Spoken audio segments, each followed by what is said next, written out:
Hello and welcome to a City Voices interview with Ash. Ash from Bahrain, and Bahrain is near Saudi Arabia.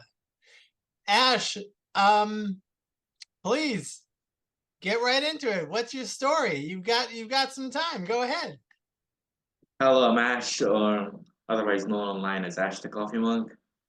I dealt with mental health issues before, such as schizophrenia and OCD and whatnot, and have gotten worse. But with time, I have gotten better and have started to speak out online on mental health awareness and how we need to take care of ourselves and take care of others better. So, my story first started like a long time ago. I dealt with a chaotic environment at home, and due to that, a lot of stress has caused me to hear voices from an early age. Since Hold 14, on, Ash. Is it okay if I interrupt when I have a question or yeah, something? go ahead. Okay. So these voices that you heard when you were a little kid, like what were they saying? Honestly, they just told me to not trust anybody. Say that one more time. They told me not to trust anybody. Oh, not to trust anybody. Oh, okay. That included your relatives, right? Your Yeah, parents and included everybody. you got any siblings? Yeah, I do. Did you trust them? Honestly, I felt this kind of impulse not to trust anybody when I heard the voices, so not really, no. All right, take it from there, Ash. So at that time, I was around 14 or 15. I then dealt with issues of depression, and due to more incidents occurring in school and at home and whatnot, I ended up trying to take my own life at the age of 15 by overdosing. So at that time, I was going through a really horrible time. I kept on having intrusive thoughts about hurting myself even after the attempt. I it felt horrible just trying to push on every day. So Ash, this was at 14, 15, 16, right? Yes, And how old are you now? I'm 20. You're 20. So this was only like 5 or 6 years ago. Yeah. All right, go on, Ash. Yeah, and I didn't get the mental health support I needed at that time, which made things snowball and get worse and worse and worse. So the depression got worse. I was not performing well. Schizophrenia got worse. It wasn't diagnosed at that time. I'll get diagnosed at 17. And I would try to push on until at the age of 17, I got delusional, got into a psychotic episode, which led to me trying to slit my hand with a knife and needing the knife to get taken away. So by that time, I had finally gotten the help I needed. I was taken to the psych ward at 17 for the first time. It was honestly not as bad as people say it is. I listened to my doctors, I took my medication. I would try to be honest with the doctors. I tried to Ash, ignore. what country were you in when they took you to the hospital? What country? I was in Bahrain still. Okay, so you pronounce it like Bahrain. Yeah, Bahrain. yeah, It's like in the throat, right? yeah. I also speak Arabic as well, so that might be why. What else do you speak? Arabic. Oh, Arabic and English. Anything else? No, just Arabic and English. That's it. Oh my God. No, I'm just kidding. Um, so, so at 17, what's it? Have you been to a hospital in the United States? No, actually, I don't think I've ever been there. So tell us how Bahrain treats its patients. So it depends a lot on the condition of the patient and how willing are they to get help. So with me, at that point, I nearly given up and I just wanted to try to just trust people and give them a chance. So I tried to open up with my doctors and I was trying to be cooperative and whatnot. So in my state, I just, what do you call it? Even in the hospital itself, one time I got suicidal, I immediately told the nurses and they what do you call it? They immediately had a resident doctor talk to me for an hour or two, try to calm me down. So in Bahrain, it depends really on like if it's possible for you to even go there and get the help you need because there's a bit of a stigma all around the world there is, but in the Middle East as well, there's a big stigma around mental health. Where I've had friends genuinely have had issues with mental health, but seriously be afraid or be unable to go to a psychiatrist or psychologist. So here it depends on whether you can even go there and what do you call it, and if you are cooperative or not. So Well, these, let me ask you, but in Bahrain, is it like, are these units crowded? Or is there a lot of demand for psychiatry? yeah, a lot of times here it helps get talk helps help comes at a very late stage. So the psychiatric hospital was almost full the entire time. When I got in, it was almost full. I think I was one of the last few patients there, and I always hear that the hospital is always full at that time. It's a And unit. It, how long was your stay there? I stayed there for a month. 1 month? Is that typical, or is it usually longer or much less? Honestly, I'm not sure. People I've stayed with have stayed with me for the whole month, but it depends on, like I said, how cooperative the patient is and how much better they've gotten. So were you being cooperative? Yeah, Okay, so you were being cooperative as possible, and it took a month. Let me ask you, is there universal health care in Bahrain, or are there insurance companies? there are insurance companies but there are public hospitals where you only pay a small fee to, I think it's around $21 to get an appointment. But there are also private hospitals and insurance. Tell me about your medication journey. My medication journey, what do you call it? I first started on olanzapine, Zyprexa, 5 mg, and by the time I was in the hospital, they had risen it to 20 mg. So I had olanzapine, Zyprexa. I had I can't really remember the names. Okay, it's okay. What did it feel like? Is 20 milligrams a lot? Is it very sedating? Like, what did it feel like? What did it feel like to be psychotic, and what did it feel like to be on medication? The difference. With psychotic, it's honestly an experience out of this world because everything seems to connect and everything seems to be like either against you or, and it all seems from your point of view that things really are the way they seem they are. So for me, I thought that I heard voices tell me, don't trust anybody. So I really thought everybody was out to get me and I was just left fearful the entire time. So while psychotic, I just felt very scared and very hopeless. And with medication, I was sedated, yes, but with time, the medication slowly took effect and slowly made me wake up and return to reality because I was pretty far gone. So, so I mean, you sound like you have like a decent amount of energy. Are you still on the medication? Yeah, I'm on Vega right now. I was on Zyprexa recently, but then it Okay. got removed because of good progress. So I'm on Vega, Depakine, Wellbutrin, and Suraxat and Seroquel. Wow, that's a lot of medications. And have you noticed any bodily changes? Well, the changes are definitely weight gain. Um, Normally, I would actually be around 50 kgs when I was like 17 or 16 before medication. I'm not sure how many is that in pounds. Hold on, I'll look it up. Did you say 70 kg? 50 kgs. 50? Yeah. Okay, let me see. La la la la la la la la. That is 110 pounds. You were like a waif, like a little skinny thing. A stick. A stick, yeah. And then how much did you gain after that? In the process of like 2 or 3 years, it pretty much doubled.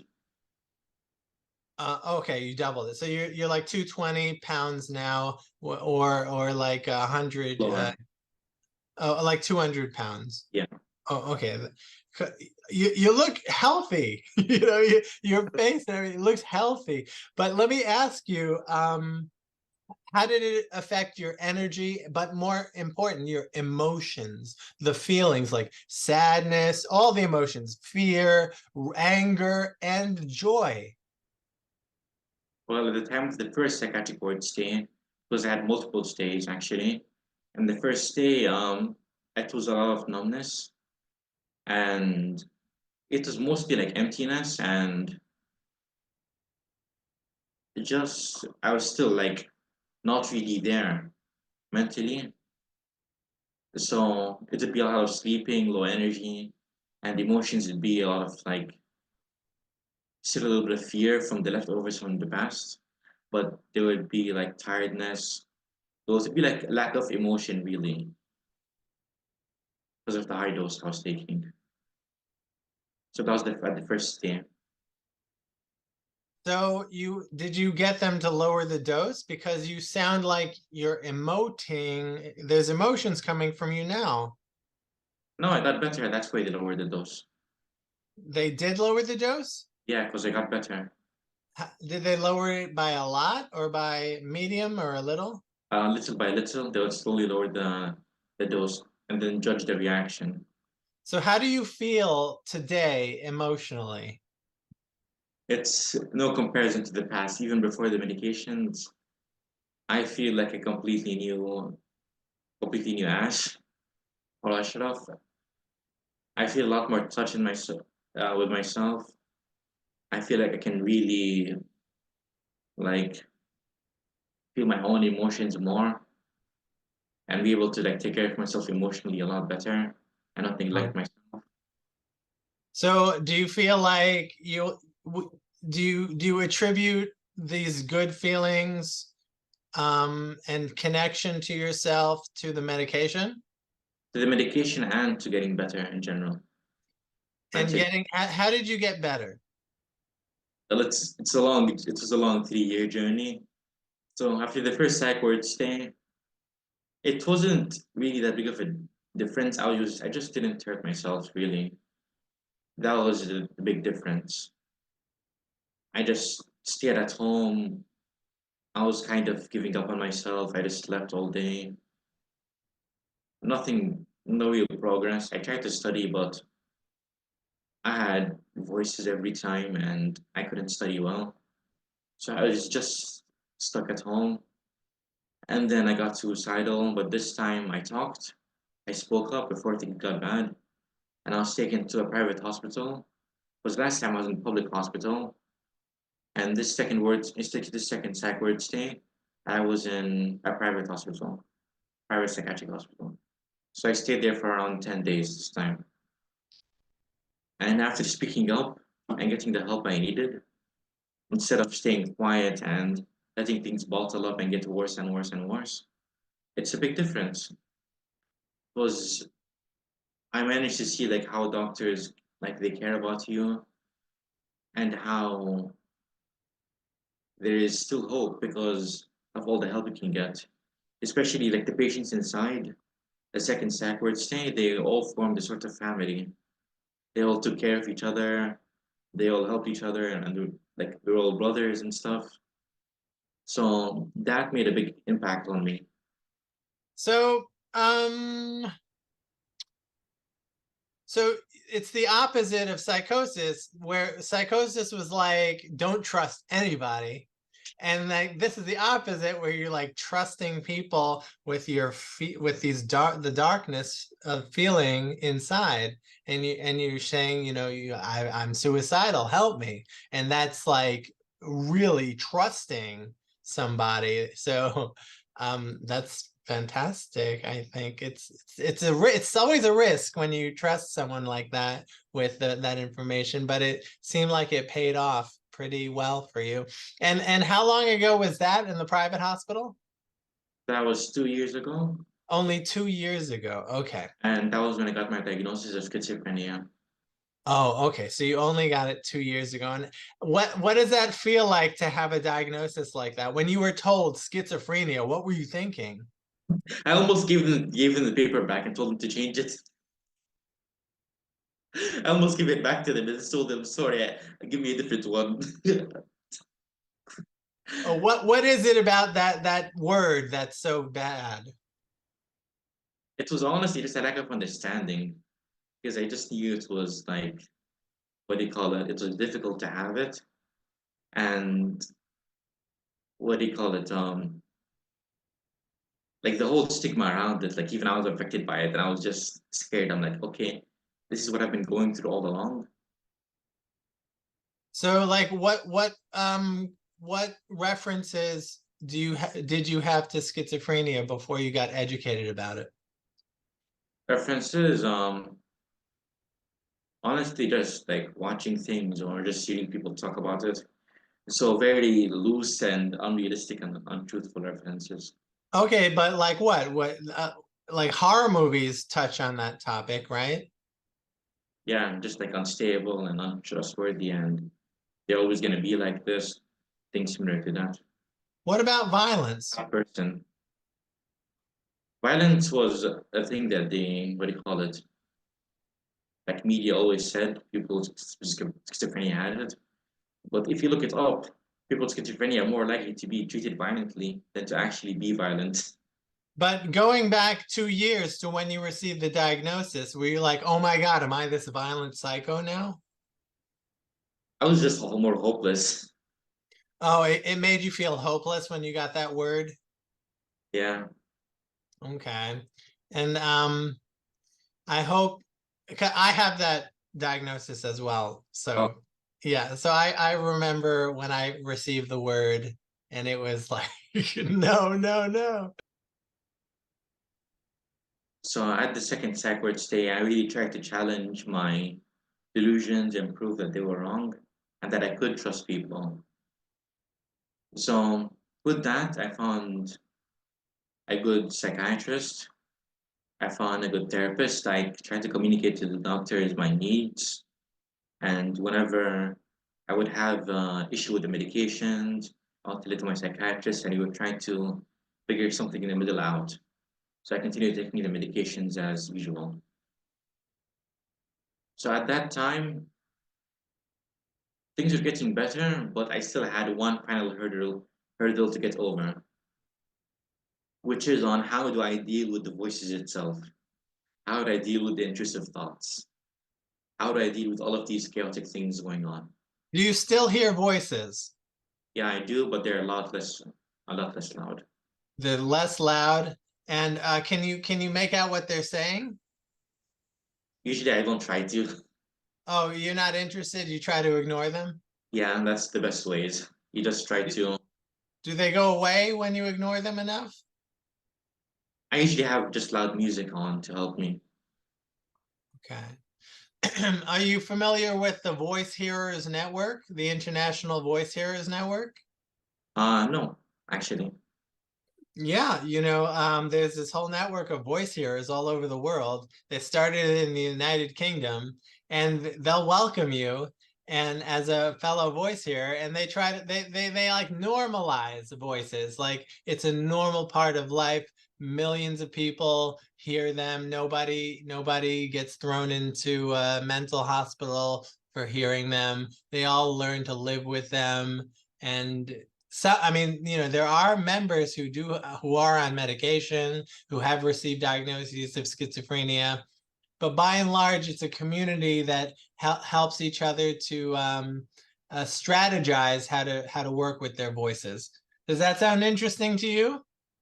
I think it's more important to work with your doctors about this, and everybody has intrusive thoughts. Everybody has thoughts, but not really like voices in that manner. So it's better to work with your doctors Yes, And but your doctor doesn't understand voice hearing from the perspective of actually hearing voices. And these people, this is a community that does. So from it's like like support, you mean like for like more the side support and just daily living things? Then yeah, it's not going to replace psychiatry or medication, yeah. All right, all but right. it's something, it's a community. You can go on chat rooms, you can talk to people on the phone. It's like peer support. Have you heard of peer support? Yeah, I actually have a Discord server for people with schizophrenia. We have around 100 members. You have one? Yeah, I made one. Oh, can we put the link in our video? Yeah, sure. Okay, good. And how's that going? It's going well. We just recently hit 100 members and we have weekly events. And the members say, compared to other servers, this one is a lot less chaotic How come? because usually in other places they're not as well as moderated. You moderate, how many people show up usually Show up and want you to, in the chat room? I don't know, like less than 10 people a day, but consistently. Oh, okay, that's fantastic. So, do you have like a core group of regular 10 people Yeah, and you know their names and where they're from maybe? yeah, we talk a lot and I really try to build a community where we can trust each other to say what we really are without being judged. Good for you for creating your own community. That's so beautiful. That is so beautiful. But I want to share with you and your small community that there's also a very big community that have been doing this work for many years, and I encourage you to reach out to them. But it's up to you. It's ultimately up to you.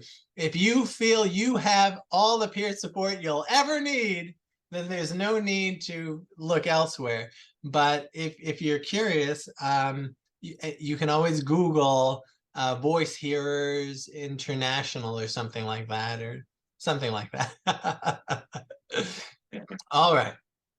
What else? So, so you're having trouble sleeping. Yes, How long have you had insomnia? I've had it for several years because I've dealt with PTSD before. So I'd always have nightmares and trouble sleeping, trouble staying asleep. Because you mentioned you had a difficult upbringing, Yes, I'd say so. and that's where the trauma comes from. That and other places, yeah. So you have it from family, and what other places did the trauma come from? Um, School? Were you School, bullied? I was bullied, yes, but there were like other reasons. Oh, okay. That we won't talk about, right? Yeah. Okay, I got you. I got you. We don't worry about it. So I understand. It must be very. Are you going to? Are you planning on moving out of Bahrain due to the challenges there? I want to continue my work here a little bit and then continue my study of psychology in New Zealand, maybe. Would you like to live in New Zealand, I have a friend there, so maybe. the land of the hobbits? Do you like the Lord of the Rings? I never actually watched this. What? And you're going to New Zealand and you haven't watched it? Yeah, my friend said the exact same thing. Also, do you like fantasy? Yeah, I'm writing a fantasy novel. What's it about? I find it like a fantasy world where the characters' choices are extremely important and their effects on the character's mental health is also important. So where it tries to show like mental illness accurately. Yeah. In fact, And are there like wizards and dragons in this world? yeah, they're Do you like magicians. that? Oh, what? Go ahead. Sorry, like they're magicians, they're like magic swordsmen. Finally, my final hurdle was the third sideward stay, and that stay was for 37 days. So at that time, I had just recently been dealing with traumatic nightmares, over and over and over again every night. So one time when the trauma just became too vivid in the nightmares, I ended up trying to get a razor to slit my wrist and overdose again. But this time, Wait, how long ago was this? this was a year and a half ago Oh, wow. Okay. or 2 years ago. But at that time, I was just taken to the psychiatric hospital before I hurt myself, thankfully, because my family helped me. So once that happened, I had my final psych ward stay. I stayed cooperative. I talked to the doctors. There was even a gym there in the private hospital where I could exercise with a treadmill, of course, no weights. And then I got out. So here's where things really changed because I had found myself a good therapist that I could click with because with every person, they have a different therapist that they can click with and really interact with to really help their condition and whatnot. So I found a good therapist and I was talking about traumas that I've never really talked about to anybody before. I opened up about things like that, and although it was extremely painful and hard to talk about, after I spoke up about the traumas, it was like a weight was lifted up from inside me. Do you have friends that you can talk to as well? Yeah, I had friends, but Like sometimes currently. currently, yes, I have friends. How many friends do you have? I don't I talk regularly too. It would be like 6 or 7. And how many best friends do you have? 3 or 4. Once again, they don't like it if you speak to people about those issues. Men. Oh, okay. Like mental health is taboo with your parents. It's not exactly taboo, but it's like private family things. Oh, it's like Children, keep it in the family. yeah, And why do you think that is? Is there a shame for it? definitely a lot of shame. Yeah, because in with mental health, it's the exact same issue. Okay, so like do your parents, do you think they blame themselves for your condition? Blame themselves. Yes, they wish they could have seen something sooner or tried to help me. So they would always speak out about that to me. What is their understanding of schizophrenia? It's not too deep because of how severe it is, and they don't seem to like to hear too much about it. Okay. All right. And if you brought it up in a table conversation, would they change the subject? It would be more like picking a better time to talk about it. Who can you talk about it more easily with, your father or your mother? It would be my father. What about your siblings? How many do you have a brother or a sister? Yeah, I have one brother and 3 sisters. And are you super close to any of them? Not really, no. I'm more closer to my friends. Okay, and why do you think you're not close to your siblings at all? Well, we just had a lot of issues growing up, and those issues like put distance between us, especially since the crisis began when I'm with my mental health. Hmm. Were they all just as traumatized as you were in childhood? It depends on which one, I guess. Okay. So you have some things in common, a history in common with some of them, right? Yeah. But okay, well, I'm sorry. I don't, I'm not super close to my sister either. So, but we try. You'll try as you get older, I'm sure. Yeah. Um, all right. What else would you like to say? I'd like to say that there were around 4 turning points for me that managed to get me where I am today. Because the first one was my therapist. The second one was my medication working because you found the right combination. And that made the voices become a lot less severe, which helped me focus a lot more on dealing with them and learning techniques. Another thing would be to trying to go to school again. It was difficult and I did not manage to get through it. but I still managed to find people there, and it was still a good experience for me to push myself and try to go to school and finish off the year. And lastly, the final turning point was myself. I decided to let go of some hate I had towards myself and the blame I had for myself for the illness, and try to tell myself that it's going to be okay and to really not hurt myself and treat myself well. Do you experience joy on a weekly basis?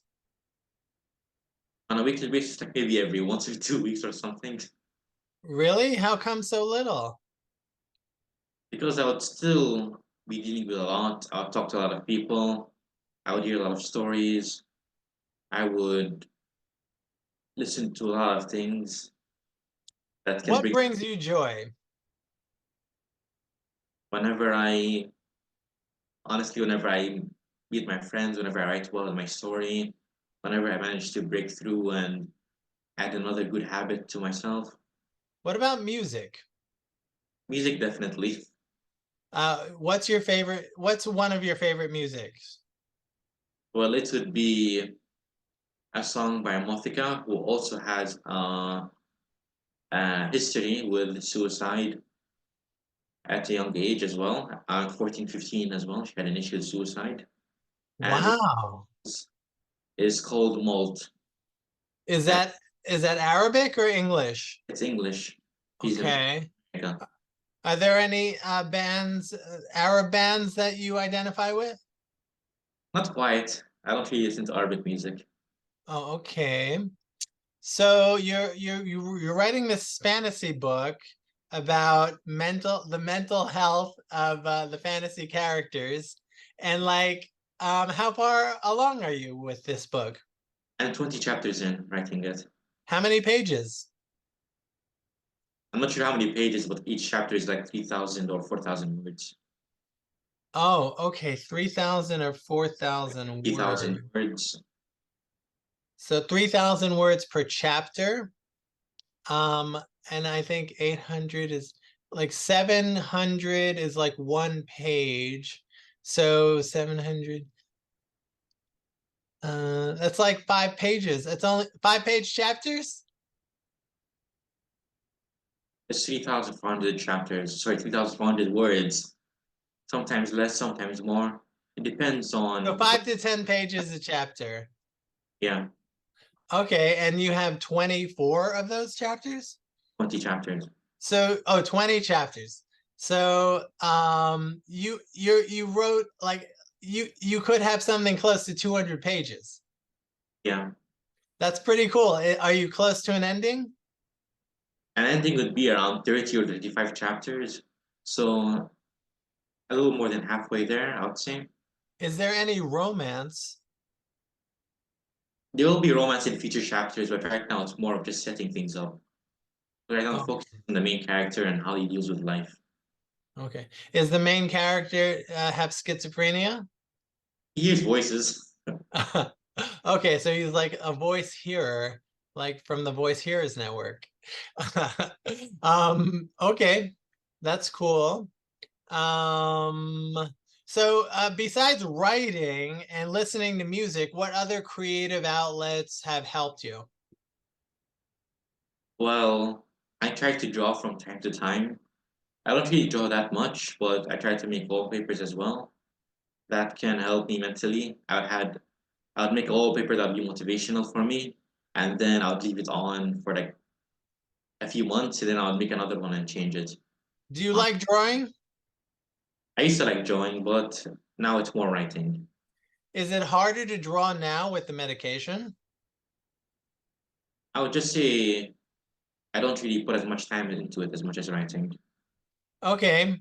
Is it possible that we could include some of your drawings as like in part of this video? Like we can flip through them as part of the video with maybe with some music. I can show you some wallpapers I made. Can you send me some JPEGs or Yeah, something? yeah. Okay, good, good, good.